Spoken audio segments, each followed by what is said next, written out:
Salam alaikum, dans cette série de vidéos sur le dénombrement. Donc le dénombrement, ce chapitre est étudié dans la plupart des cas avant le calcul de probabilité. Eh bien, c'est un moyen nécessaire pour bien maîtriser le calcul de probabilité dans la plupart des cas et dans la plupart des situations, disons, d'apprentissage. Par exemple, au Maroc, ce chapitre est étudié pour les premières années sciences maths en première année, et aussi avec un rappel en deuxième année sciences maths aussi.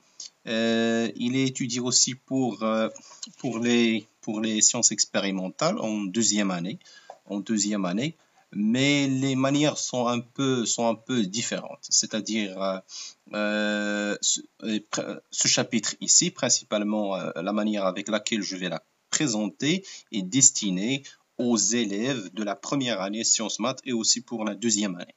Eh bien, je ne conseille pas beaucoup les élèves de sciences expérimentales de suivre cette série de vidéos, sauf s'ils ont bien les prérequis nécessaires pour le faire. Il est destiné aussi aux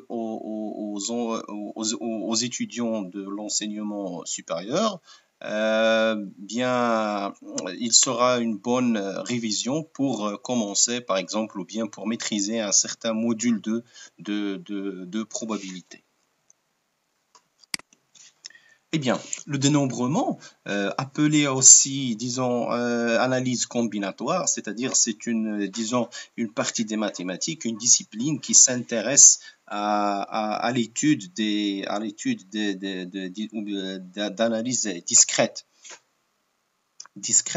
et tout ce qui sert à faire des comptages, un dénombrement. Et aussi, on l'appelle combinatorics en anglais. Eh bien, ça fait partie des mathématiques discrètes qui est très utile dans beaucoup d'autres disciplines ou bien d'autres théories. Par exemple, elles s'emploient aussi en informatique, en théorie des graphes, en théorie des nombres, en calcul de probabilité. Disons, ça pourrait être bien l'origine du dénombrement, c'est la théorie des probabilités, et aussi aux jeux du hasard, qui sont bien sûr aussi une partie de calcul de probabilité, etc. Aussi, on peut avoir d'autres informations sur le dénombrement. Mais en général, il est très utile en mathématiques discrètes ainsi que dans plusieurs théories comme celle que je viens de montrer maintenant. Alors, avant de commencer l'étude de dénombrement, ici, dans ce chapitre, je vous conseille d'avoir des connaissances sur la théorie des ensembles, sur les ensembles en général, et aussi sur les applications, c'est-à-dire, disons, au moins les injections, les surjections, les bijections, et généralement sur les applications, ainsi dans d'autres connaissances, par exemple, comme des notions en logique en général. Alors, on va commencer par définition ou bien par les ensembles finis et le cardinal d'un ensemble fini avec les propriétés des cardinaux. Alors, première définition, soit E un ensemble non vide. L'ensemble E est défini, eh bien, on peut le définir à partir de ce nom. Simplement, c'est quoi? C'est un ensemble qui contient un nombre fini d'éléments qu'on peut compter et le résultat sera un entier naturel qu'on va appeler le cardinal. Mais d'une manière plus formelle, l'ensemble E est défini. Premièrement, s'il existe un entier naturel n, disons non nul, et il existe une bijection, bien une application bijective de l'ensemble 1, 2, 3 jusqu'à n vers E. Donc, c'est la définition, disons, formelle, mathématique d'un ensemble fini. Et bien sûr, s'il existe une bijection, avec la définition de la bijection, j'espère que vous le connaissez, ou bien vous vous en rappelez, c'est bien, s'il existe une bijection de cet ensemble vers cet ensemble, alors bien sûr, tout élément de E admet un unique antécédent ici. Je prends un élément ici, il a un unique antécédent. Je prends un unique antécédent, jusqu'à ce qu'on se termine. Donc, avec cette manière, bien sûr, on va terminer de passer par tous les éléments de E. Puisque celui-là, disons, fini, alors on va avoir cet ensemble sera fini. Bien, ici, c'est comme si ça pourrait paraître un peu pas logique. On définit un ensemble fini par un autre ensemble fini. Mais non, mais ici, c'est par le biais ou bien des applications bijectives. C'est-à-dire, l'ensemble E, il ne comporte pas seulement les nombres réels ou bien des nombres une collection, bien un ensemble peut contenir n'importe quoi, comme on va le voir dans la suite. Il peut contenir des nombres, il peut contenir des fonctions, un ensemble fini de fonctions, un ensemble fini de vecteurs, un ensemble fini comme vous allez voir dans la suite, un ensemble fini de matrices ou bien de différents types d'éléments qu'il contient. D'accord? Eh bien, cette définition est utile dans des problèmes qui sont un peu difficiles, où on veut montrer par exemple qu'un ensemble est fini ou bien infini, d'accord, ou bien infini. Le nombre n, c'est-à-dire celui qui existe là, dont on peut montrer l'existence, est appelé le cardinal de l'ensemble E. Et on écrit CARD de E est égal à n, c'est-à-dire cardinal de E égale à n. Plus simplement, un ensemble fini est un ensemble qui possède un nombre fini d'éléments, c'est-à-dire qu'il est possible de compter ces éléments, le résultat étant un entier naturel qui sera bien sûr le cardinal de n. Donc ça, c'est la définition simple. Celle-là est utile dans des occasions, bien dans des situations qui peuvent être difficiles pour montrer qu'un ensemble est fini ou bien infini. Comme remarque, le cardinal de l'ensemble vide est 0, disons par convention, et on peut noter aussi le cardinal d'un ensemble E par, comme ça, 2 barres comme celle de la valeur absolue, mais ici ce n'est pas la valeur absolue, on veut dire le cardinal de E, ou bien on peut le noter comme ça avec dièse avec E. Donc vous pouvez trouver dans quelques livres ces deux notations, et de nos tours ici dans ces vidéos, on va utiliser soit cette notation ou bien cette première notation, puisqu'elle est un peu plus simple à utiliser. Quelques exemples. Donc, on va voir par exemple cet ensemble A qui contient ces nombres-là, 3, 6, 8, moins 7, racine 2 et pi. Eh bien, il est clair que il est fini. D'accord? On peut compter ces éléments simplement. Donc, il contient 1, 2, 3, 4, 5 et 6. Donc, son cardinal est égal à 6, tout simplement. Mais on va ici un peu concrétiser la définition, c'est-à-dire chercher une application bijective, un entier naturel et une application bijective. Par exemple, soit f l'application définie de 1, 2, 3, 4, 6 vers A, tel que, donc f de 1 c'est 3, voilà, f de 2 c'est 6, f de 3 c'est 8, f de 1 ainsi de suite, jusqu'à f de 6 est égal à pi. Cette application est bien bijective. Par définition, tout élément de A, il a un unique antécédent. L'antécédent de 3 est 1 seulement. D'accord? C'est par cette définition qu'on vient de donner ici. Puisqu'il est bijectif, alors cet ensemble est fini et son cardinal est 6. Parce que là, le n qu'on cherche est égal à 6. Mais bien sûr, pour montrer qu'un ensemble fini est par exemple, on ne va pas toujours utiliser celle-là. Si c'est clair, si c'est simple à voir, alors directement, on peut l'écrire. Donc, on va utiliser la définition dans des cas, ou bien vous en aurez besoin dans des cas qui sont difficiles, un peu comme j'ai déjà dit, ou bien dans d'autres problèmes que vous allez rencontrer dans votre parcours. Eh bien, B, par exemple, qui contient ces lettres, C, O, U, N, T, I, N, G. Alors là, comme j'ai dit, vous devez bien avoir connaissance en théorie des ensembles. Si vous remarquez ici, la lettre N est répétée 2 fois. Alors bien, pour un ensemble, il n'est compté qu'une seule fois. Bien sûr, on ne va pas le compter 2 fois. Donc, c'est un même élément. Donc, cet ensemble n'est rien que cet ensemble-là. Regardez, c'est C-O-U-N-T-I-G. Cet ensemble est bien même cet ensemble. D'accord? Leur cardinal sera bien sûr 1, 2, 3, 4, 5, 6, 7. Alors, il est de cardinal 7. Il contient 7 éléments et non pas 8. Donc, c'est pourquoi j'ai mis ça. C'est une petite sorte de révision des ensembles. Donc, cardinal de B est égal à 7. C, par exemple, un ensemble de caractères, un ensemble ne mettez pas en tête qu'il contient juste des nombres, mais il pourrait contenir des lettres, il pourrait contenir des caractères comme ça, il pourrait contenir des nombres et des lettres, des nombres et des lettres et des caractères. Donc, par exemple, ici, nous avons combien de caractères? 1, 2, 3, 4, 5, 6. Donc, il y a aussi de cardinal, de cardinal 6.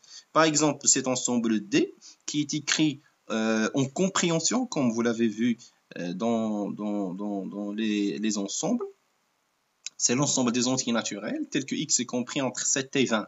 Alors, est-ce que c'est un ensemble fini? Bien clair qu'il est fini, et son cardinal, c'est 20 moins 7 plus 1 est égal à 14. Vous avez vu ce type de calcul dans les suites, lorsque vous voulez savoir le nombre de termes dans une somme de termes successifs d'une suite géométrique ou bien arithmétique. Eh bien, si vous vous rappelez, c'est le n moins p plus 1. Ici, c'est 20 moins 7 plus 1. Donc, c'est égal à 14. Donc, c'est un ensemble fini de cardinal 14. L'ensemble n est un ensemble infini. Vous pouvez bien vous amuser à montrer qu'il est infini par l'absurde en utilisant la démonstration. Donc, supposez par exemple qu'il est fini, donc il existe une bijection, ainsi de suite. Vous allez trouver une certaine contradiction pour dire enfin qu'il est infini. Vous en aurez peut-être besoin dans ça dans votre parcours, par exemple, pour montrer que l'ensemble des nombres premiers est infini. On peut l'utiliser. D'accord? Dans le cours ou bien dans le chapitre sur l'arithmétique, dans Z. Un petit exercice, montrer que l'ensemble F des nombres qui sont la partie entière de 13 sur n, où n est un entier naturel non nul, est fini en déterminant son cardinal. Donc ça, c'est la partie entière. C'est la partie entière de 13 sur n. Quelques propriétés maintenant sur les cardinaux des ensembles finis. Donc soit A, B, C des ensembles finis. Donc le cardinal de l'union, c'est le cardinal de A plus cardinal de B moins cardinal de A inter B. Donc il y a pas mal de façons pour le démontrer, essayez de le faire. Maintenant on s'intéresse juste à donner les propriétés et vous pouvez essayer de démontrer ces propriétés. Ce sont de bons exercices à la fois. Il y a pas mal de façons, il n'y a pas une seule façon pour montrer par exemple cette propriété. On peut bien se servir, si c'est acceptable, par le diagramme de Venn. Donc, vous pouvez revenir pour voir qu'est-ce que c'est que le diagramme de Venn. Mais on s'intéresse maintenant, cardinal de l'union, c'est le cardinal de A plus cardinal de B moins le cardinal de leur intersection. Vous pouvez bien le voir simplement sur le diagramme de Venn. Donc, un ensemble A, un ensemble B, et vous allez voir bien ça bien facilement. Si A et B sont disjoints, donc qu'est-ce que c'est que disjoint? Donc, rappelez-vous bien de ça, si leur intersection est égale à l'ensemble vide, c'est-à-dire il n'y a pas d'élément commun entre A et B. Alors, cette formule devient celle-là. C'est-à-dire, on n'a pas de moins cardinal de A inter B puisque c'est 0. Si A est inclus dans B, bien sûr, les deux sont finis. Alors, le cardinal de A inférieur ou égal au cardinal de B. A contient moins d'éléments que B. Si A est inclus dans B, alors on va s'intéresser maintenant au cardinal du complémentaire de B dans A. Complémentaire de B dans A. Vous pouvez bien, encore une fois, réviser qu'est-ce que c'est que le complémentaire. Donc, le complémentaire de A, c'est-à-dire, disons, là, je peux le dire simplement, c'est l'ensemble des éléments qui appartiennent à B, qui n'appartiennent pas à A. D'accord? Alors, c'est le cardinal de B moins le cardinal de A. Et vous pouvez bien aussi le démontrer en utilisant quelques propriétés du complémentaire d'un ensemble dans un autre ensemble. Si A est inclus dans B et s'ils sont de même cardinaux, c'est-à-dire cardinal de A est égal à cardinal de B, alors A égale à B. Essayez de le montrer aussi. Vous avez déjà une inclusion. Essayez de montrer l'autre inclusion. Montrez que B est inclus dans A ou bien supposer par l'absurde qu'il n'est pas inclus. Vous allez trouver une contradiction en utilisant ces deux propriétés-là.